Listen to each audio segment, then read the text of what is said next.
புனிதர் டிசம்பர் 7 புனித அம்ப்ரோஸ். வடக்கு இத்தாலிய நகரமான மிலனில் ஆண்டுதோறும் டிசம்பர் 7ஆம் தேதி புனித அம்ப்ரோஸ் பெருவிழாவாக கொண்டாடப்படுகிறது. 4ஆம் நூற்றாண்டு மற்றும் சர்ச்சு வரலாற்றில் மிகவும் செல்வாக்குமிக்க நபர்களில் புனித அம்ப்ரோஸ் ஒருவர் ஆவார். இந்த துறவி தேவாலயத்தை பாதுகாக்கும் செயல்களையும் மற்றும் புலமை மற்றும் பல திறன்களுக்காக பாராட்டப்பட்டார். 4ஆம் நூற்றாண்டில் மிலனில் பேராயராக இருந்த புனித அம்ப்ரோஸ் ஆயராக பதவியேற்ற நாளை கொண்டாடும் புனித அம்ப்ரோஸ் விழா மிலனில் ஒரு பொது விடுமுறை நாளாகும்.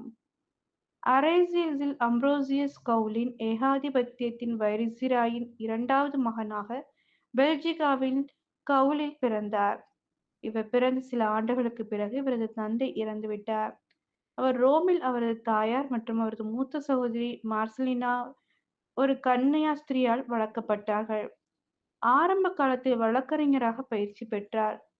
பின்னர் அவர் எமிலியா லிகுரியாவின் ஆளுநராக பதவி உயர்வு பெற்று மிலனில் வசித்து வந்தார்.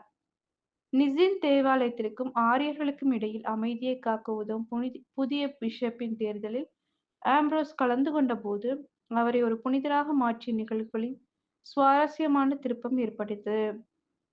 அவரது பணிவு மற்றும் பெருந்தன்மைக்காக கூட்டம் அவரை நேசித்தது.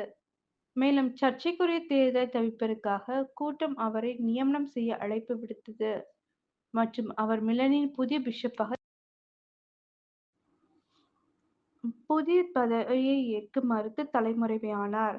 ஆனால் பேரரசர் கிரடேஷியனின் ஒப்புதலுடன் புனித அம்ப்ரோஸ் இறுதியாக இந்த வாய்ப்பை ஏற்றுக்கொண்டார்.